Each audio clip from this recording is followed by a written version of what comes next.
welcome to the second Java tutorial. In this tutorial, I will actually be showing most of my entire screen, so you'll be able to see more of what I'm doing. And also, this tutorial, I will be showing you how to create and iterate through lists in Java. Okay, so I'm going to select my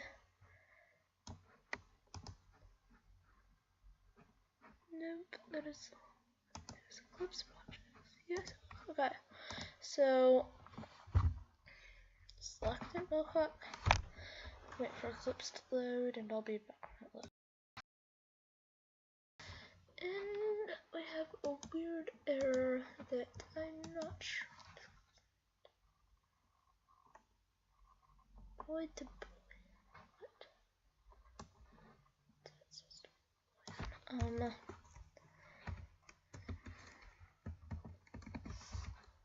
What are you doing, Eclipse?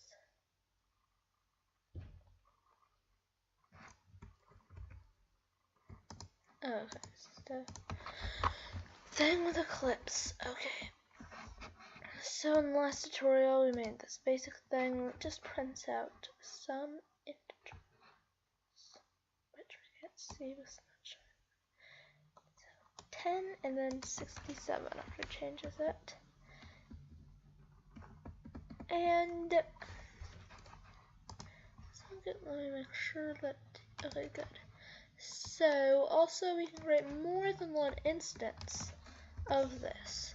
So this one's going to be called maths2. And we're going to next print out maths2.getInteger, and we are going to then change. Right now, let's still print out maths.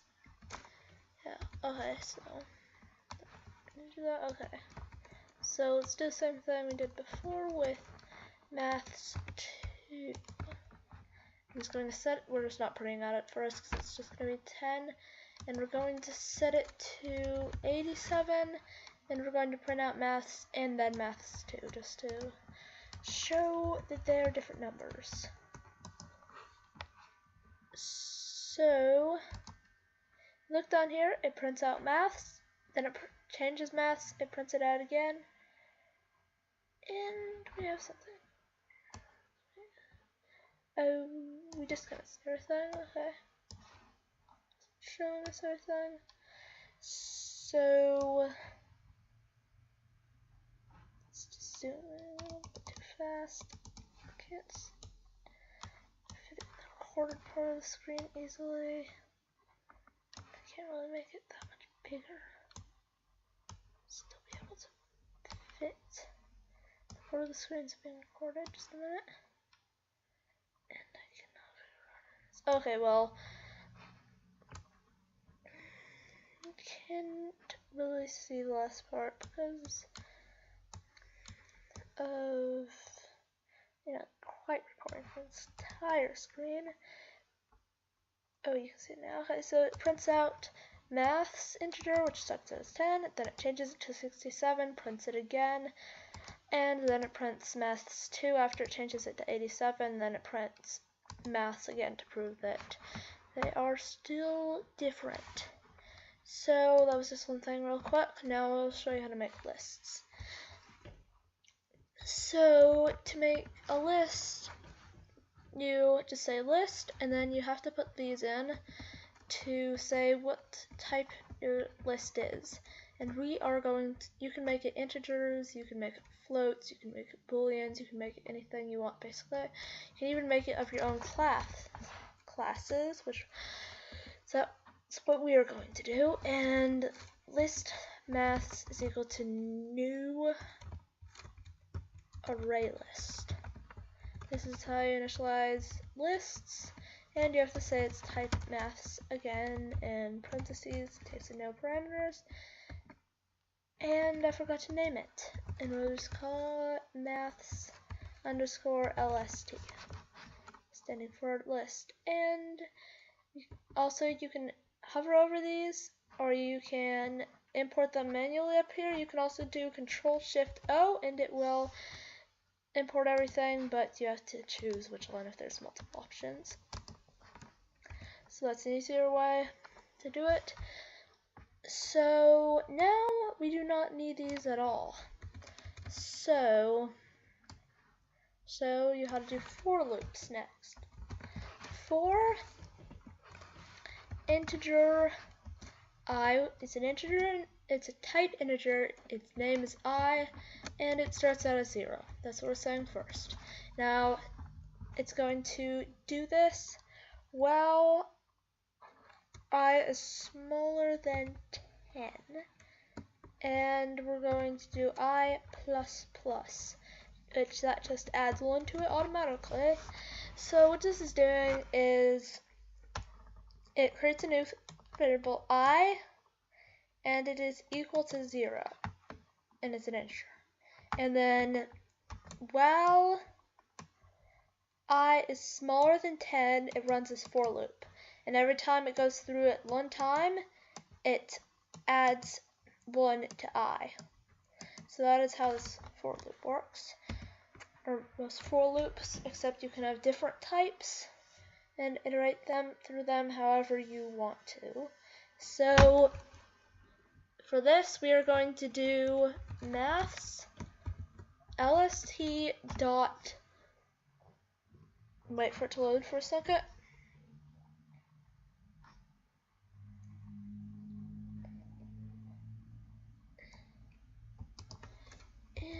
Oh yeah, make a static, forgot about that. Okay, static maths lst dot add, and we're going to add a new maths. And one thing that we can also do with our maths class is we can make it take a parameter in while it's being created, and it has made it so bad things are going to happen whenever I type. And I'll show you what happens if your cursor turns thick and black. Whenever you type in something, it deletes the thing in front of it. So I'm going to just close that and open it back up to fix that. I don't know how to turn it off. And we can take in a parameter, type integer called integer, and then we do this dot integer is equal to integer. So then that makes this integer be equal to that integer. Okay, so now we have to have it a parameter, and going to do something also. Second.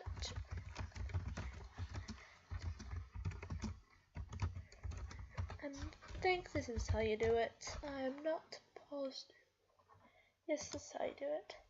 So you do random is equal to new random, and then we do random, and I did not type that right. Second. Random dot next integer. And I think you're going to make the maximum to be 200. So it picks a number anywhere between 1 and 200, I think. It might be 0 and 200. I'm not positive about that, but it gets a random number. And assigns it for the value of this. So then this is going to add 10, it should add 10, and have them have a random integer as their start. So another type of for loop we can do is for, and then our type is maths, and we're going to call it maths, and then we put this in here to say in. So for maths, type maths, name is maths, in maths LST. So for every element in the maths list, we are going to print its integer, is that's what we're going to put inside of here. So this is another type of for loop, and I don't think there is any other types than these two that I have in this class. So I'm going to print line, and I should probably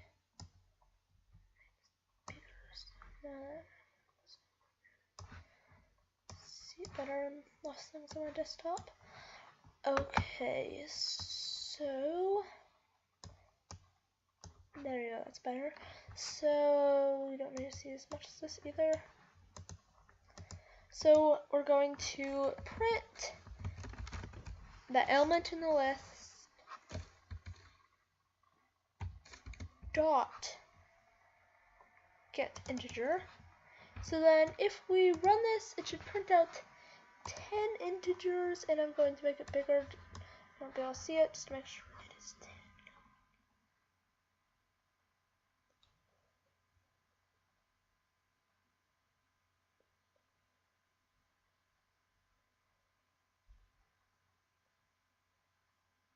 Okay, yes, it printed out 10 integers, 12, 131, 61, 9, 125, 162, 44, 18, 116, and 131. So it will be completely random when you do this. It'll be extremely unlikely for it to be the same numbers that I just got. See, if I run it again, I'm going to get a different first number. See, I got 182 this time as the first number, and it still has 10. Even though it doesn't look like it has 10, it's just going to the bottom instantly because I don't have it full screen. Because I'm not recording quite the entire screen, I'm recording a fairly big section though. So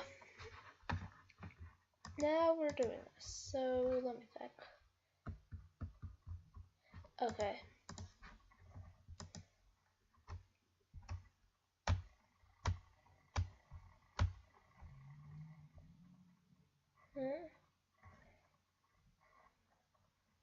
Oh, I have an idea what we can do.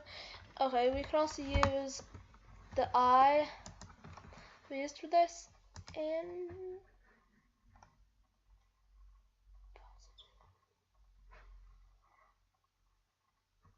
oh, and I did not mean to do that random thing. I meant to just delete that whole thing. And I deleted it parentheses when I didn't mean to. Okay, so now it's going to create a math with I, and it starts at 0, goes all the way to 9 like it should, because I starts at 0, and well, it's smaller than 10, not smaller or equal to 10, it adds it. So it does it 10 times still, but it just starts at 0. You can make it start at a different number if you want to. Do this, and you can change this to whatever you want to. Also, you can do equal to, that's testing for equal to. You can do less than or equal to, you can do larger or equal to, all that stuff. So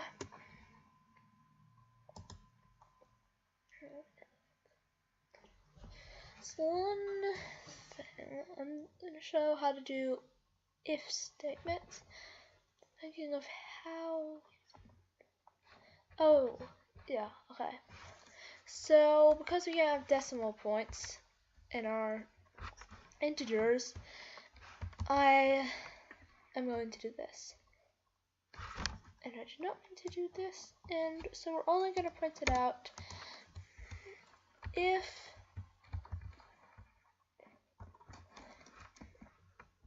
maths.get integer is 5, then it's going to print it. You just need to put the things to indicate what's inside. Okay, so now if we do it, the only one that prints out is 5. So it's testing if the one we're iterating through is 5, then it prints it out. And we could also add a string in front of it called found, and then add this after this. And we can also have else. And I did not we don't need that for else. Then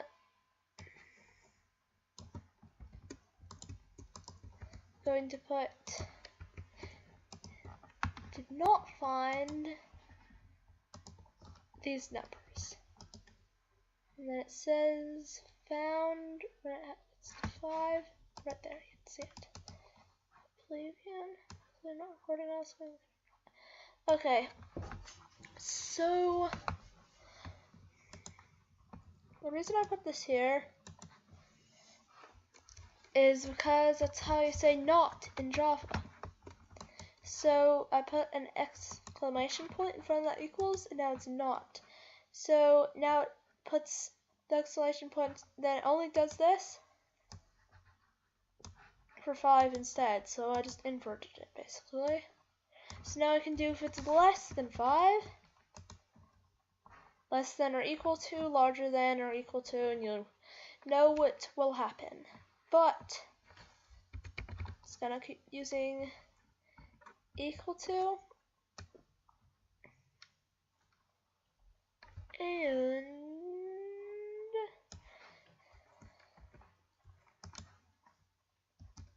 well, for this example, we won't be able to use this. But if you want to have multiple things, we're not going to be able to use this because we're iterating through something, so it's only going to be one at a time.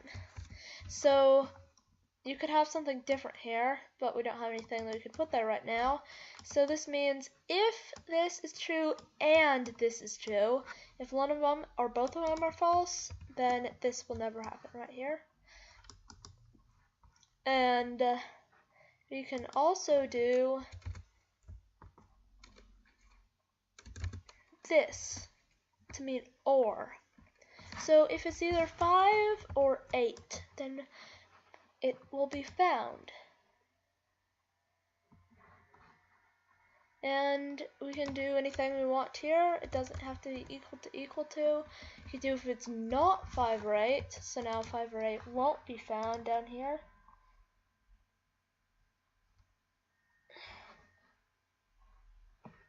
And I did something wrong, or maybe I just see it just a second.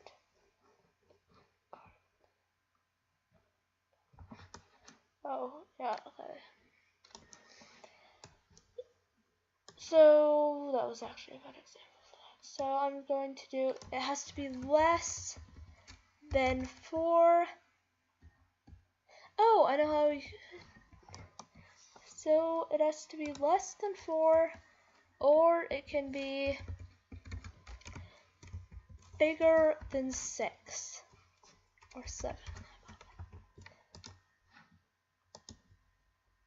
And now these ones that are not less than 4 and are not bigger than 7 are, yeah, and are not bigger than 7 are not found. So that is basic if statements, and else just runs if this isn't true, and you can also do else if and put something like we did up there, and that will work the same as if, but it will only run if the if before it, or the else if before it, or the else whatever, or yeah, I guess it has to be else if before it. If the if or the else if before it is not true, then it will run that for us. Okay, so that is basically how you iterate through things. And also, I think I'll be doing between 2 and 3 of these tutorials a week, and I will also be doing a tutorial on how to use lightweight Java game library to program your own 2D games. And lightweight Java game library is like, it's OpenGL for Java, and it also has OpenAL, some other stuff. And I'm not going to be showing how to make 3D games, I'm going to be showing how to make 2D games, but that's going to be separate tutorials in this, because I have some people that want to see tutorials of that too. So That's it for this tutorial. Goodbye.